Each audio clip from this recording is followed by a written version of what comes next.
شوال المکرم کی فضیلت۔ اسلامی مہینے کے 10ویں مہینے کا نام شوال ہے۔ حضرت سیدنا ابن عمر رضی اللہ تعالیٰ نے اس مہینے کا شوال نام رکھنے کی وجہ یوں ذکر فرماتے ہیں کہ اس ماہ کو شوال اس لیے کہا جاتا ہے کہ یہ گناہوں کو ایسے اٹھا دیتا جیسے اونٹنی اپنی دم اٹھاتی ہے۔ اب آئیے پہلی رات، اس کی پہلی رات کو لیلۃ الجائزہ یعنی انعام کی رات فرمایا گیا۔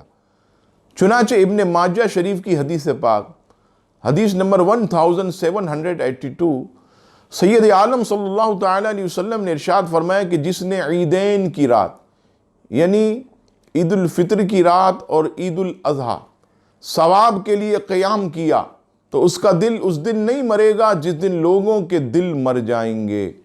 اے میرے مسلمانوں، روز عید کی برکتوں کی تو کیا ہی بات ہے۔ الترغیب والترہیب کی حدیث میں ہے کہ روز عید اجتماع عید میں جتنے مسلمان آتے ہیں رب کریم سب کو بخش دیتا ہے۔